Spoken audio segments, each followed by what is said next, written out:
वसल्लल्लाहु अला सय्यिदिना मुहम्मदिन व आलिहि तय्यबीन अत्ताहिरीन। अम्मा बाद फ़क़द क़ाल अली इब्न हुसैन अलैहिस्सलातु वस्सलाम कान अल हसन इब्न अली आबदन नास फ़ी ज़मानिही व अज़हदहुम व अफ़ज़लहुम। नाज़रीन मोहतरम, हमारी गुफ्तगू इमाम हसन मुज्तबा अलैहिस्सलातु वस्सलाम के सिलसिले से चल रही थी, जिसमें हमने दो निशस्त में ये बयान किया कि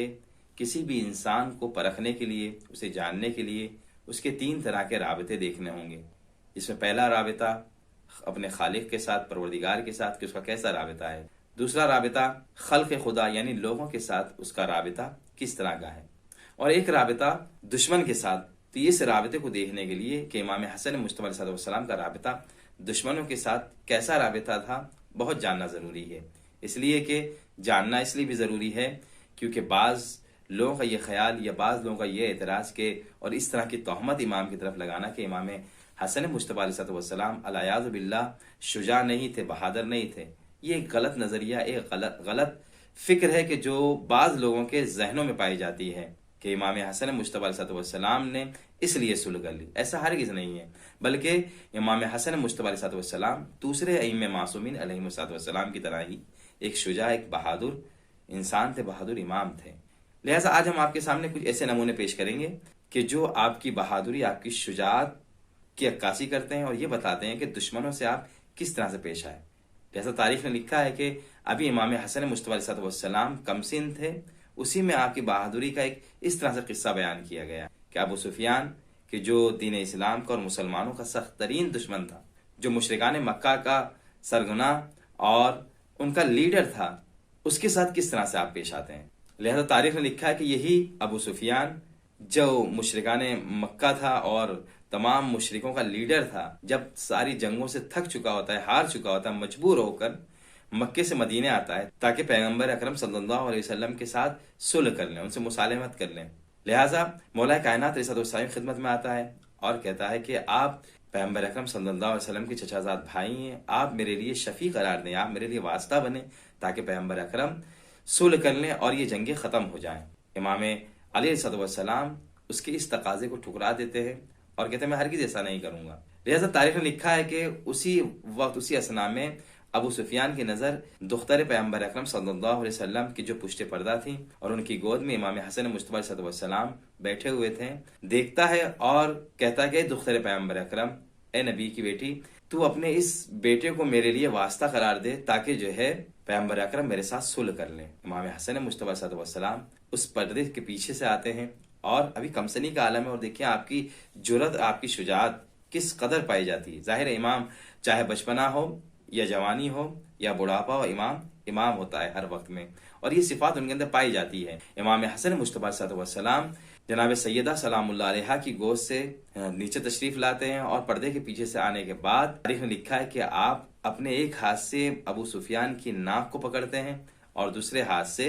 उसकी दाढ़ी को पकड़कर नोच कर कहते हैं या अबू सुफियान कुल ला इलाहा इल्लल्लाह मुहम्मद रसूलुल्लाह हत्ता अकूना शफियन। अलबत्ते एक तारीख में यह भी लिखा है कि इमाम हसन मुज्तबा अलैहिस्सलाम उसको एक तमाचा मारते हैं और ये कहते हैं कि या अबू सुफियान कुल ला इलाहा इल्लल्लाह मुहम्मद रसूलुल्लाह, या अबू सुफियान तू इधर उधर क्या भटक रहा है, तू सिर्फ कलमे ला इलाहा इल्लल्लाह मुहम्मद रसूलुल्लाह पढ़ ले, हत्ता अकूना शफियन, मैं तेरे लिए वास्ता करार पा जाऊंगा ताकि पैगंबर अकरम तुझसे सुलह कर लें। तो नाज़रीन मोहतरम, इस वाक़े से ही पता चलता है कि इमाम हसन मुज्तबा अलैहिस्सलाम उस कमसनी के आलम में इस कदर बहादुर थे। लिहाजा जब इस वाक़े की खबर पैगंबर अकरम सल्लल्लाहु अलैहि वसल्लम को भी मिलती है तो पैगंबर अकरम फरमाते हैं अल्हम्दुलिल्लाहिल्लज़ी जअलना फ़ी आल मुहम्मदिन मिन ज़ुर्रियति मुहम्मद मुस्तफ़ा नज़ीर यहया इब्न ज़करिया। आप फरमाते हैं कि परवरदिगार का लाख लाख शुक्र है कि उसने आले मोहम्मद में, उसने मेरी ज़ुर्रियत मोहम्मद मुस्तफ़ा में यहया इब्न ज़करिया जैसा करार दिया। और यहया इब्न ज़करिया के लिए कुरान मजीद में साफ तौर पर ऐलान है कि जिसमें परवरदिगार फरमाता व आतैनाहुल हुक्म सविय्या, कि हमने यहया इब्न ज़करिया को किताब दी, किताब व हिकमत की तालीम दी है। तो जाहिर है मोहतरम, इमाम हसन मुज्तबा अलैहिस्सलाम भी उनका राबिता अगर देखा जाए दुश्मनों के साथ तो वही राबिता है जो पैगंबर अकरम सल्लल्लाहु अलैहि वसल्लम का अपने दुश्मनों से राबिता था, यानी अशिद्दाउ अलल कुफ्फार व रहमाउ बैनहुम, यानी आप अपने के दरमियान, अपने अपनों के दरमियान तो आप बहुत ही मेहरबान और नर्म दिली से पेश आते थे, लेकिन जहां तक दुश्मन खुदा की बात आती थी, दुश्मन दीन की बात आती थी, उनके साथ बड़ी सख्ती से पेश आते थे। लिहाजा इमाम हसन मुस्तफा अलैहिस्सलाम भी अपने नाना की तरह इसी आयत पर अमल करते हुए, यानी अशिद्दाउ अलल कुफ्फार व रहमाउ बैनहुम, दुश्मनों के साथ आपका राबिता बड़ा सख्त राबिता रहा है, बहुत ही सख्ती से आप पेश आते थे। लिहाजा तारीख ने लिखा है कि एक मरतबा मरवान माविया का पैगाम लेकर अब्दुल्लाह इब्न जाफर के पास आता है और कहता है कि ए अब्दुल्लाह इब्न जाफर, मुझे माविया ने भेजा है और यह हुक्म दिया है कि तुम्हारी बेटी की शादी उसके बेटे यजीद के साथ कर दी जाए। जनाब अब्दुल्लाह इब्न जाफर ने कहा, यकीनन हम अपनी बेटियों के बाप हैं, लेकिन हमने इस जिम्मेदारी, उनके सिलसिले से जो फैसले हैं उसे हमने हमारे इमाम हसन मुस्तफा सल्लल्लाहु के हवाले कर रखा है। लिहाजा अगर इस तरह कोई पैगाम है, इस तरह की कोई बात है, तुम्हें इमाम हसन मुस्तफा सल्लल्लाहु की खिदमत में जाना होगा, उनसे पूछना होगा। लिहाजा मरवान वहां से इमाम की खिदमत में आता है और इमाम से ये कहता है कि मुझे हाकिम शाम ने ये पैगाम दिया है कि उसके बेटे की शादी अब्दुल्लाह इब्न जाफर की बेटी से कर दी जाए। इमाम हसन मुस्तफा सल्लल्लाहु फरमाते हैं कि देखो, ये फैसला ऐसा है कि जिसे मैं तन्हा यहाँ नहीं सुनाऊंगा, बल्कि तू जिसे चाहता है, तेरे जितने भी बुजुर्गान हैं, बनी उमैया के जितने भी बुजुर्गान हैं, उसे जमा कर ले, और इसी तरह से बनी हाशिम के जितने भी लोग हैं, मैं उनको इकट्ठा करके उनके जब मैं उनके मजमे में इस पैगाम को सुनाऊं। इमाम हसन मुस्तफा सल्लल्लाहु के इस हुक्म के बाद बनी उमैया के कुछ लोग और इसी तरह से बनी हाशिम के कुछ लोग जमा होते हैं। बनी उमैया में जिसमें मरवान और माविया जैसे लोग भी मौजूद थे, उस मजमे में इकट्ठा होते हैं। इकट्ठा होने के बाद मरवान एक मरतबा फिर उठता है और खुतबा देने के बाद ये कहता है कि मुझे हाकिम शाम का ये पैगाम मिला है जिसे मैं आपको सुना रहा हूँ। वो ये कि यजीद की शादी अब्दुल्ला इब्न जाफर की बेटी के साथ करना चाहता है और इन शर्तों के साथ। वो कहता है कि अगर ये शादी हो गई तो सबका सबसे पहला फायदा ये है कि अब्दुल्ला इब्न जाफर जितना महर कहेंगे, जितना महरिया रखेंगे, उस महर को कबूल किया जाएगा। दूसरा ये कि उनका जितना कर्जा है उस कर्जे को अदा कर दिया जाएगा। तीसरी चीज ये कि इस शादी का एक फायदा ये होगा कि बनी उमैया और बनी हाशिम के दरमियान एक सुलह कायम हो जाएगी, उनका रिश्ता मजबूत हो जाएगा। चौथी चीज ये कि इस शादी के जरिए से बनी हाशिम का बनी हाशिम का जो है वो फख्र का सबब बन जाएगा कि वो वक्त के बेटे के साथ बेटी की शादी हो रही है, लिहाजा उसके फख्र का बायस होगा। और पांचवे ये कि यजीद तो वो शख्स है कि जब वो बाहर निकलता है तो कुदरत इलाही जो है उसकी रहमत मौज मारती है, जिसके जरिए से नुज़ुल बारान होता है। यानी इस तरह से यजीद और बनी उमैया के उसने फजाइल बयान किए और फजीलतें बयान करने के बाद जब वो बैठ जाता है तो एक मरतबा इमाम हसन मुस्तफा अलैहिस्सलाम खड़े होते हैं और फरमाते हैं, आप फरमाते हैं हम्द इलाही और सना इलाही के बाद कहते हैं कि जहां तक महरिया की बात है तो महरिया हम उतना ही रखते हैं कि जो सुन्नत रसूल है, यानी 400, 450 या एक रिवायत के मुताबिक 500 दिरहम, हम इतना ही महरिया रखते हैं, इससे ज्यादा महरिया नहीं रखते हैं। दूसरी बात, जहां तक कर्जे के अदा होने की बात है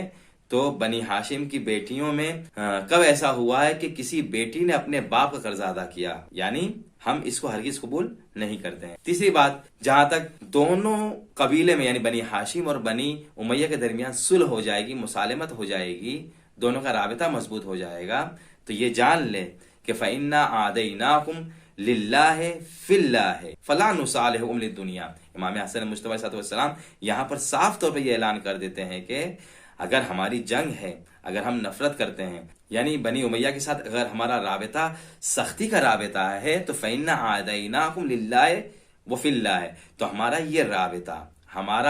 हमारी ये जंग बनी उमैया के साथ अल्लाह के लिए और खुदा की राह के लिए है। फला नुसालिहुकुम लिद्दुनिया, हम असलन जो है इस दुनिया की खातिर मुसालहत नहीं कर सकते, हम सुलह नहीं कर सकते, लिहाजा हम इसको हरगिज़ कबूल नहीं करेंगे। और जहां तक ये कि तुम फख्र की बात कर रहे हो, इफ्तिखार की बात कर रहे हो कि अगर यजीद से शादी हो जाएगी तो इस सूरत में हमारे फख्र में इजाफा हो जाएगा, तो ये बता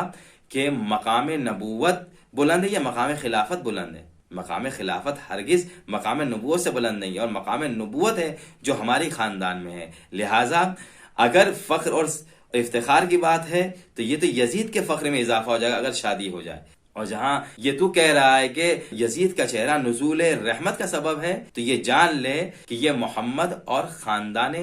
नबूवत जो है उनका तुर्रे इम्तियाज है कि जिनके जरिए से, जिनकी वजह से नुज़ूल रहमत होती है। लिहाजा इमाम हसन मुस्तफा सल्लल्लाहु अलैहि वसल्लम ने कहा कि हम हरगिज अपनी बेटी की शादी, यानी अब्दुल्लाह इब्न जाफर की जो बेटी है उसकी शादी हरगिज यजीद इब्न मुआविया के साथ नहीं की जाएगी, बल्कि मैंने शादी जो है वो उनके चचा के बेटे यानी कासिम इब्न मोहम्मद इब्न जाफर के साथ हमने तय कर दी है, और उसका महरिया भी मदीने में फला जमीन जो मौजूद है मैंने उसे मुशख्खस मुअय्यन कर दिया है कि जो उनकी जिंदगी गुजारने के लिए काफी है। तो नाज़रीन मोहतरम, इमाम हसन मुस्तफा सल्लल्लाहु अलैहि वसल्लम का जो राबिता उनके दुश्मनों से था वही राबिता था जो रसूल खुदा का उनके दुश्मनों से था, यानी अशिद्दाहु अल कुफ्फार व रहमाहु बैनहुम। आप आपस में तो बहुत ही रहमदिली से और बहुत ही मेहरबानी से पेश आते थे, लेकिन जहां दुश्मन की बात आती थी, जहां पर खुदा और राय खुदा की बात आती थी, उनके दुश्मनों की बात आती थी, तो वहां पर आपका रवैया बहुत ही सख्त रवैया था। तो नाज़रीन मोहतरम, हमें भी इमाम